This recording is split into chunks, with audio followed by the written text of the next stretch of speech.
Hey, Fred and Margot, it's Roger Hayek. I wanted to introduce you to our software system. Like I mentioned, we can have this ready, up and running. Actually, it is ready, up and running right now, but if you'd like us to, we can spend some time and populate the data with all your properties, all your insurance policies, all your vendors' contact information, help you set reminders, just get a better handle on everything. So here's how the system works. Over here in the right hand corner is a new person icon. Simple as that. You just click on this, type in some detail,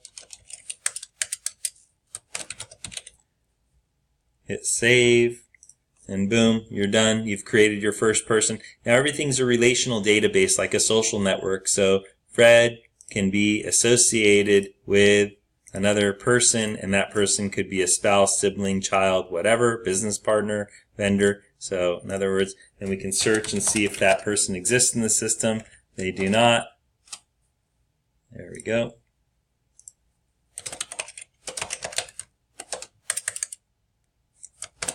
There we go. So now we've got the both of you in the system here. And you can see that you're associated with Margot as a spouse. And if we go to Margot, Margot is associated with Fred as a spouse. And if I come back to yours and let's say I wanted to edit you and put in your gender and your marital status, now what has happened is it will make notes of everything that you've done. So you come over here to all notes and it'll say that the admin changed the attribute to male to married. So it just keeps track of what things are going on. From there, what we would do is we would create additional aspects like premises addresses and all of the details that you have. So you have an owned premises. As an example, we have 2911 East Coronado in Anaheim. Boom, boom, boom. We fill that in, and then we'll go from here, and now you're associated with this owned premises. So if we go to this owned premises, and then from there, we want to create a policy for it. Now we're going to add a policy. I always like to grab onto this detail here. So we're going to add on, let's say the policy effective and expiration date is August 11th, and what line of coverage? It's a business owner's policy. It's commercial.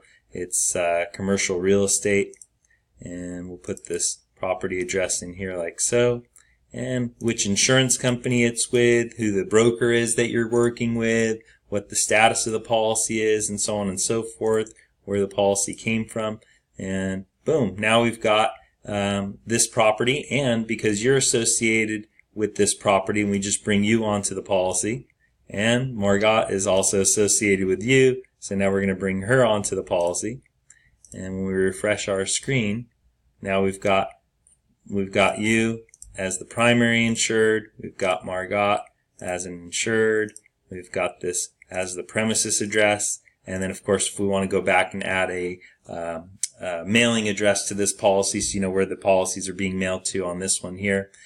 So every aspect or table that we're looking at, they all function the same way. So we've got a to-do list right here. So if you wanted to add a task, or we would add a task for you, payment due, or evidence to the lender, or new tenant, or rent increases, or whatever it might be, you can just create yourself a task, and that'll show up on your task list on the home page. The notes are very helpful and functional. You can add notes. You can make them important, unimportant. Once you create a note, occupancy is filled, whatever, I don't know. You save that, then if you go to your notes and you hit this little star right here, it'll always keep this note at the very top. Attachments, very simple and easy, just like a simple browse and attach. When you look for an email, when you add an attachment to an email. Payments, if you want to keep track of when you paid the premium and why and so on. Commission you probably wouldn't use, but perhaps you work out a deal with somebody at some point down the road where they pay you a portion of the premium. Maybe you get your insurance license and start handling these things yourselves. So you can star a policy, you can flag a policy. When you do that, then it's going to show up on your starred policy list.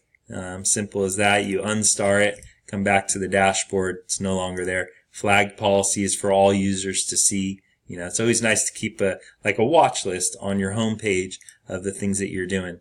Editing a policy is pretty easy. You come in, you put in what the new premium is, $4,000, what have you. And then when you save that, then again, you'll come down to your notes and you can always see that the notes are here. So, even though we haven't made any notes, the system is keeping track of all the things that we do. So there we go. As things come up for renewal on the home page here, you'll have your renewal list. So you'll know exactly which policies are coming up for renewal.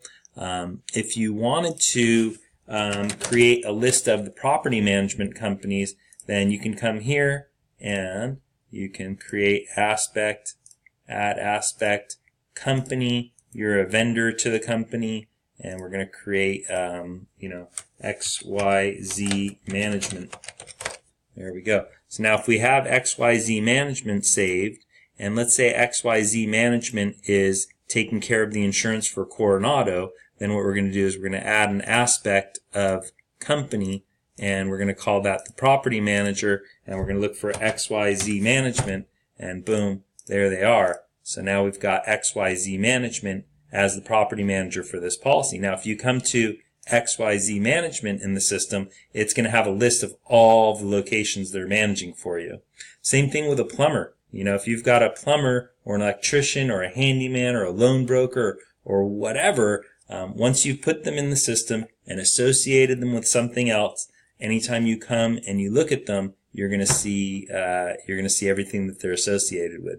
So another thing is, if we want to see all the companies we have in the system, then we're going to do company, company, and then boom, you're going to have a list of all of the different companies that you have in the system. If you need to, expand on these, you can open up multiple instances of the software. So now we've got 2 instances of the software open so that you don't have to leave what you're doing in order to do other things. At any rate, I can go on, but that's it in a nutshell. Just let me know if you'd like us to, elaborate further, if you want us to get this thing going for you. Thanks so much.